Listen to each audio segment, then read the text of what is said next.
Alhamdulillahilladzi yu'ammiruna wa yuakhiruna ila ajalin musamma may yattaqillaha yaj'al lahu makhraja wa may yusyrik billahi faqad iftara itsman 'azima. Asyhadu an la ilaha illallah wahdahu la syarikalah wa asyhadu anna Muhammadan abduhu wa rasuluhu alladzi la nabiyya ba'dah. Puji serta syukur marilah kita panjatkan kehadirat Allah Subhanahu wa Ta'ala yang pagi ini kita sekalian masih diberi kesehatan, diberi kemampuan untuk tetap berzikir dan mengingat kepada Allah, dan Allah itu adalah Tuhan kita sekalian.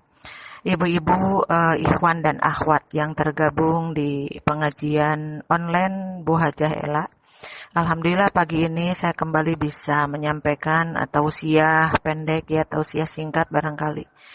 Alhamdulillah, dan sekarang saya suasana yang dekat sekali dengan Allah.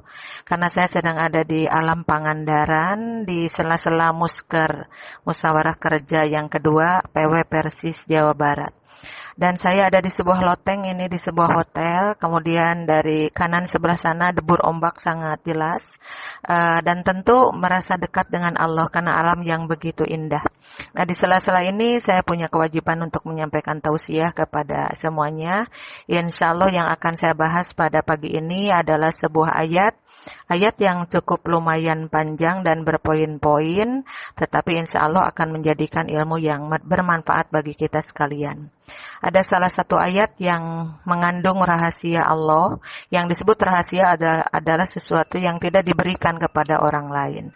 Dan ini terdapat di surat Luqman, surat yang ke-31, ayatnya ayat yang terakhir adalah ayat yang ke-34. Dinyatakan di dalam ayat itu, a'udzubillahi minasyaitonirrajim, innallaha 'indahu 'ilmus sa'ah wa yunazzilul ghaits wa ya'lamu ma fil arham wa ma tadri nafsum madza taksibu ghadan wa ma tadri nafsum bi ayyi ardin tamut innallaha alimun khabir. Nanti bisa diperiksa lagi atau dilihat ya di surat tersebut. Di situ dinyatakan yang pertama adalah innallaha indahu ilmus sa'ah. Sesungguhnya Allah memiliki ilmu tentang kiamat. Sudah berapa kali kita mendengar kata itu, al-qiyamah adalah salah satu kata yang kita takutkan sebenarnya. Kenapa kita takut terhadap kiamah itu? Karena kiamah itu menunjukkan adalah kehancuran. Jadi ketika dinyatakan kata-kata kiamah, maka al-qiyamah itu adalah kehancuran. Kita sering mendengar bumi atau alam ya, dunia yang telah Allah ciptakan semegah ini, yang telah Allah ciptakan seindah ini, satu waktu akan dihancurkan. Tapi sepertinya Allah akan menghancurkannya itu tidak disekalikan gitu tidak disekalikan, tapi dibikin 3 kali, sehingga kita mengenal bahwa kiamat itu dibagi 3. Ada kiamat dibagi 3 kiamat itu. Yang pertama ada al-qiyamatus sughra, ada al-qiyamatul wusta, ada juga al-qiyamatul kubra. Jadi kiamat, saya ulangi ya, al-qiyamatus sughra, al-qiyamatul wusta, al-qiyamatul kubra. Yang pertama ada kiamat kecil, yang kedua ada kiamat menengah, dan ada juga kiamat yang besar. Semuanya itu beriring dengan kematian. Jadi kenapa kita takut terhadap kiamat? Karena kiamat itu pun menunjukkan bahwa manusia itu yang hidup di dunia ini tentu tidak akan bisa bertahan dalam kehidupannya. Pada suatu waktu Allah akan memanggil dia tentunya untuk mempertanggungjawabkan semua yang pernah dilakukan di dunia. Nah itu al-kiamat. Al-kiamat tentu kapan datangnya? Al-kiamatul kubro, terutama kiamat yang paling besar itu datangnya kapan, begitu ya, itu tidak diberitahukan waktunya, hanya Allah yang tahu. Tetapi Rasulullah memberikan gambaran bahwa kiamat kubro itu akan datang pada hari Jumat. Sekalipun kita tidak tahu yang disebut Jumat, yang disebut hari Jumat itu adalah rajanya hari ya, Sayyidul Ayyam, Jumat itu. Nah, akan terjadi pada hari itu, tetapi kita juga kan tidak tahu Jumatnya Jumat yang mana gitu. Yang jelas paling tidak kita ketika malam Jumat atau sudah mendekati hari Jumat juga tentu dekatkanlah diri kita kepada Allah dengan melakukan segala sesuatu yang Allah perintahkan atau yang Rasulullah contohkan. Nah, di dalam hari kiamat itu kita sudah mendapat gambaran kiamat kubro terutama ya. Kita bisa membaca surat Az-Zalzalah, kita bisa membaca surat Al-Qari'ah, dan surat-surat yang lainnya itu pertanda bahwa memang yang namanya kiamat kubro itu akan terjadi. Nah, terus apa yang kita lakukan gitu? Apa yang kita lakukan, kita tidak bisa, mohon maaf ya. Apa yang harus kita lakukan? Tentunya dilakukan di saat menjelang kiamat kubro. Tentunya tidak seperti itu. Dari sekarang sejauh hari kita setelah mendengar bahwa kiamat itu akan ada, coba kita isi kehidupan ini dengan sesuatu yang bermanfaat, yang akan bisa menyampaikan atau menghubungkan kita kepada kasih sayang Allah, kepada rahmat Allah, terutama maghfirah Allah Subhanahu wa taala. Nah, itu kiamat yang pertama ya, yang menjadikan rahasia bagi kita, tetapi ilmu yang sangat pasti untuk Allah Subhanahu wa taala. Dan kita karena merasa yakin kepada Allah, dan kita juga merasa yakin bahwa kiamat itu akan datang, dan baiklah kita mempersiapkan diri untuk datangnya kiamat itu, baik kiamat yang kecil, kiamat yang menengah, atau kiamat yang besar sekalipun. Tapi kita berharap mudah-mudahan kita tidak sampai kepada kiamat kubro, karena menurut beberapa keterangan bahwa kiamat kubro itu akan datang di suatu hari ketika manusia di muka bumi ini sudah tidak ada yang dekat kepada Allah, bahkan sudah melupakan Tuhannya, begitu katanya. Kemudian yang kedua, yang rahasia Allah itu adalah wa yunazzilul ghaitsa, dan Allah itu menurunkan hujan. Dan hujan itu juga bagian dari gaib ya, sesuatu yang gaib bagi kita itu. Menurut ahli bahasa, hujan itu ada 3 kata ya. Yang pertama ada yang disebut al-matoru. Al-matoru itu adalah hujan. Hujannya hujan kecil, hujan rintik-rintik. Mendi orang mah gerimis gitu ya, mendi orang mah gitu. Kecil hujannya itu. Yang namanya al-matoru. Yang kedua ada al-ghaitsu. Nah, yang dikatakan di hadis ini, di ayat ini adalah al-ghaitsu. Al-ghaitsu itu adalah hujan yang cukup lebat gitu. Yang cukup lebat ini yang disebut al-ghaits. Kemudian yang ketiganya ada lagi, kata lain adalah al-wabilu. Al-wabilu itu adalah hujan yang sangat lebat. Ini sangat melebihi hujan yang kedua gitu. Malah bisa ditambahkan dengan petir, bisa ditambahkan dengan angin yang besar gitu. Maka itu disebutnya al-wabilu, hujan yang sangat lebat. Baik al-matoru atau al-ghaitsu atau al-wabilu, tetap semuanya menjadi rahasia bagi kita sekalian. Artinya, kita tidak bisa memaksa untuk turun hujan itu, dan kita juga tidak bisa memaksa untuk menghentikan hujan itu. Oleh karena itu, ketika kita melihat hujan yang tidak diinginkan, tetap saja kita dekat kepada Allah bahwa ini Allah sedang membagi rizki untuk seluruh makhluknya di dunia. Tetapi juga Allah akan memberikannya, kadang tidak semua hujan seperti kita melihat ya, kita dalam perjalanan tiba-tiba ada hujan, kemudian sebentar lagi kering, sebentar lagi hujan. Nah, itu bagian dari rahasia Allah. Yang paling penting dengan hujan itu Allah membagi rezeki kepada kita, karena ketika hujan turun ke bumi, itu artinya Allah akan menyuburkan bumi ini. Kenapa bumi harus subur? Karena dari tanah itulah tumbuhlah berbagai pepohonan, dan Allah tahu benar bahwa dengan pohon-pohon itulah kita bisa hidup dengan buah yang dihasilkan dari pohon itu. Buah sekecil apapun, buah setinggi apapun, itu semuanya menghadirkan rezeki yang baik bagi kita sekalian, insya Allah. Berarti kalau kita sadar bahwa itu adalah membagi rezeki kepada kita, ya kita akan bersyukur kepada Allah. Alhamdulillah, karena manakala kita bertemu dengan musim kemarau yang susah air itu, kita merasakan begitu sulitnya hidup tanpa air. Makanya Allah menurunkan air itu untuk kesejahteraan hidup kita. Itu yang namanya al-ghaits ya. Yang ketiganya rahasia Allah itu adalah wa ya'lamu ma fil arhami. Allah itu sangat tahu tentang apa yang ada di alam rahim gitu. Dan kebetulan kita juga kan lahir ke dunia itu karena ada alam rahim itu. Dan tentu alam rahim adalah rahim ibu kita tercinta. Kita juga pernah merasakan, kaum ibu juga, seperti apa payahnya kita mengandung dengan waktu yang cukup lama, 9 bulan kurang atau lebih. Kita juga merasakan sesi yang mana yang lebih ringan, ternyata tidak ada yang ringan. Yang namanya ibu hamil itu merasakan semua kesulitan. Makanya di dalam Al-Quran dinyatakan wahnan ala wahnin. adalah dari payah ke season yang payah lebih payah yang bertambah-tambah, itu yang dinyatakan.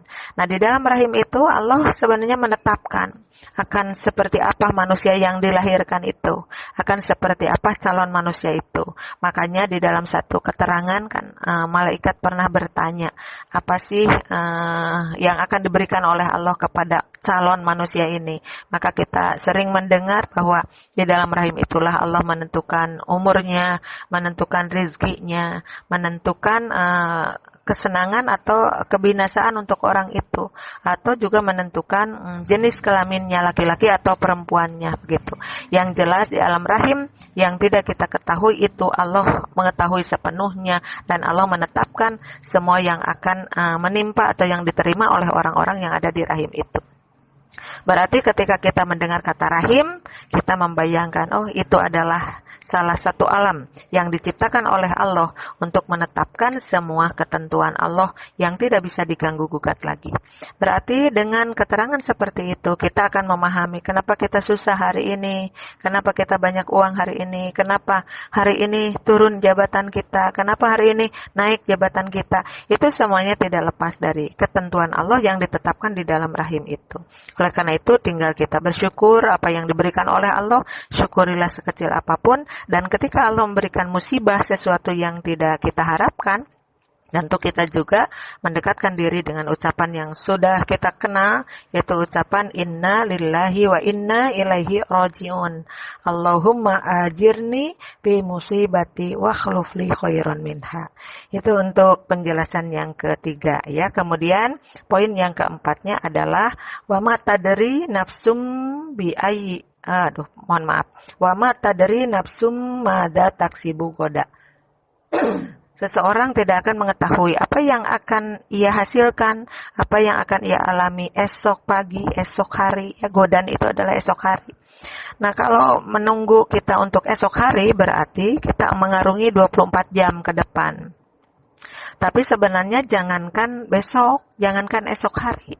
Kalau kita berada pagi-pagi, kita tidak tahu sorenya akan apa. Kalau kita berada di sore hari, kita juga tidak akan tahu paginya akan apa. Makanya menurut salah seorang sahabat, ya di situ dinyatakan idza asbahta fala tantadiril masa'a wa idza amsaita fala tantadiris sobaha. Apabila kamu sampai kepada waktu pagi, maka kamu jangan mengharap atau jangan merasa yakin bahwa sore harinya kita masih ada. Atau sebaliknya, ketika kita hadir pada waktu sore, ketika kita hadir pada waktu sore, maka kita jangan berkeyakinan bahwa paginya kita masih ada. Artinya setiap saat kita diikuti dengan kematian itu. Oleh karena itu, semakin yakin bahwa kematian kapanpun datangnya, berarti orang yang sudah siap untuk dipanggil oleh Allah, kapanpun siap dengan bekal yang sudah sangat banyak, yaitu bekal amal soleh untuk di hadapan Allah. Nah, berbicara tentang kematian, tentu ini berlanjut ke poin yang yang kelimanya yaitu wa ma tadri nafsum bi ayyi ardil tamut. Dan seseorang tidak akan paham, tidak akan mengerti di bumi mana dia akan mati, ya, di tanah mana dia akan mati. Nah, untuk yang poin yang keempat dan kelima kita gabung saja ya. Ini masalah waktu, kan kematian juga masalah waktu. Pada waktu itu kita hidup, pada waktu itu juga kita mati. Tergantung izin Allah sampai mana. Yang jelas kita tidak akan tahu juga pertama ya, kita tidak tahu tentang kematian itu adalah waktunya. Kapan itu waktunya? Karena semakin kesini kita semakin mendengar begitu banyak orang yang tiba-tiba diumumkan meninggal padahal dia itu kelihatannya sehat-sehat saja gitu. Malah kita juga membaca di WA atau dimanapun ada seseorang sahabat kita, ada ikhwan kita yang sedang menjalankan sholat, tiba-tiba dia pingsan, disangkanya pingsan pada rakaat yang kedua. Ternyata ketika diperiksa beliau meninggal. Nah ini keadaan yang seperti ini semakin meyakinkan kita bahwa Allah memang akan mengambil manusia itu sekehendak Dia, gitu dimanapun, gitu kapanpun. Nah di sini malah dijelaskan bi ayyi ardin tamut, di bumi mana, di tanah mana kita akan meninggal. Nah kepada diri kita menjadi tadhkirah juga bahwa benar-benar dinyatakan di dalam ayat yang lain kullu nafsin dha'iqatul maut. Semua jiwa, semua orang yang memiliki jiwa, yang memiliki kehidupan, dia itu pada akhirnya akan dihadapkan dengan satu kematian. Dan kita juga mendengar bahwa kematian adalah sesuatu yang sangat menyakitkan bagi kita itu. Dicabut nyawa itu adalah sesuatu yang sangat sakit, yang luar biasa. Tetapi bagi orang yang beriman tentu merasakan sakit yang sama, tetapi ada satu harapan, ada satu kepastian bahwa setelah kematian dia akan mendapatkan rahmat yang besar, akan mendapatkan kenikmatan yang luar biasa. Karena kematian seorang mukmin yang baik, kematian seorang yang bertakwa, itu akan menjadikan sesuatu yang sangat berharga bagi dirinya itu. Kenapa? Karena Allah sudah menyiapkan berbagai kenikmatan yang ada di akhirat, yang ada di surganya, sebagaimana yang dijanjikan di beberapa ayat Al-Quran, di beberapa hadis Rasul oleh Rasulullah, itu adalah satu kepastian. Jadi artinya kita sekarang masih diberi waktu, masih diberi umur begitu. Ketika kita ingat kepada hidup, maka ingatlah kepada mati. Harus seperti itu, karena ketika kita melupakan mati, kita akan merasa bahwa kita akan hidup selamanya. Makanya kita diajari oleh Rasulullah setiap kita mau mau tidur ya. Mau tidur itu kan ada doa pendek sekali, anak-anak kecil juga tahu. Bismika Allahumma ahya wa bismika amut. Atau ada juga yang disingkat Bismika Allahumma ahya wa amut. Bismika dengan namamu. Bismika Allahumma, ya Allah, ahya aku hidup, wa amut aku mati. Sebenarnya kita mau tidur itu kan bukan mau mati sebenarnya, tetapi seolah-olah digambarkan bahwa yang disebut mati itu seperti tidur. Kita tidak ingat atau kita tidak merasa ya bahwa ini ada orang yang mengajak bicara, kita tidak menjawabnya. Ada orang yang memanggil pun seperti itu. Jadi gambaran kecil dari kematian itu adalah tidur. Nah setelah kita bangun tidur kan kita diberi juga contoh doa. Alhamdulillahilladzi ahyana ba'dama amatana wa ilaihin nusyur. Juga seimbang isinya. Jadi kalau ketika kita mau tidur itu gambaran adalah mati. Kemudian setelah kita bangun dari tidur juga diberi gambaran bahwa kita dihidupkan lagi, dibangunkan lagi oleh Allah, seperti itulah. Jadi dengan seperti itu satu tadhkirah kepada kita, ingat bahwa kita itu tidak pernah lepas dari kematian. Di mana kita hidup, maka Allah akan menjadikan kehidupan itu menjadi kematian. Ya tentu kita akan berpikir apa sih yang harus dibawa oleh kita ke hadapan Allah ketika kita mati. Tentu kembali kepada amal lagi. Ketika kita membawa amal yang baik, maka kita akan mendapatkan balasan yang baik, dan amal yang buruk juga akan mendapatkan balasan yang buruk. Dan kita juga suka diingatkan bahwa setelah kematian itu kemudian kita masuk ke alam yang namanya alam kubur. Di situ juga luar biasa ya, menjadikan kita khawatir begitu, takut begitu, karena di alam kubur itu adalah satu ruangan yang sangat sempit, satu ruangan yang sangat sepi. Cuman kita akan dihadapkan dengan pertanyaan yang datang dari dua malaikat yang bernama Munkar dan Nakir.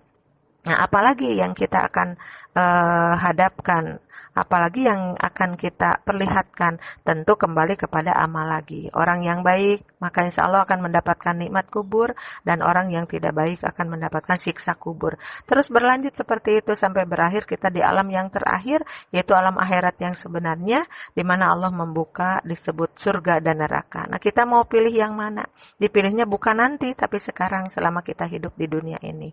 Oleh karena itu mudah-mudahan yang namanya ayat yang terakhir, ayat yang ke-34 dari surat Luqman ini selalu mengingatkan kita bahwa kita itu bukan apa-apa, bahwa kita itu bukan siapa-siapa, tetapi hanya makhluk yang diciptakan oleh Allah, yang diizinkan untuk hidup dan juga nanti akan dihadapkan dengan kematian. Mudah-mudahan rahasia-rahasia Allah yang tadi menjadikan kita semakin naik keimanan kita bahwa memang kita tidak bisa hidup sendiri, tidak bisa memilih hidup dengan keinginan sendiri, tetapi semuanya dikemudikan oleh Allah Subhanahu wa taala. Mudah-mudahan selamanya kita menjadi hamba yang bersyukur, menjadi hamba yang taat untuk melaksanakan seluruh perintahnya dan meninggalkan seluruh larangannya, dan mudah-mudahan hidup kita di dunia, hidup kita di akhirat semuanya berdampingan dengan hasanah, hasanah fid dunya, hasanah fil akhirah. Amin ya rabbal alamin. Nah, ibu-ibu yang tergabung di pengajian ini, barangkali itu saja yang bisa saya sampaikan. Mohon maaf kalau suaranya agak kecil, ya nggak tahu ini, nggak tahu sinyal atau apa gitu ya. Mudah-mudahan bisa didengar, bisa dipahami, dan mudah-mudahan nanti kalau ada pertanyaan biasa ya ditampung sama Adeni. Terima kasih kepada semuanya. Tetap kita ada di dalam salam-salam itu ya, salam hangat, salam indah, dan salam cinta dari saya untuk semuanya. Rabbana atina fid dunya hasanah wa fil akhirati hasanah wa qina adzabannar. Aqulu qawli hadza wa astaghfirullaha li wa lakum. Wassalamu alaikum warahmatullahi wabarakatuh.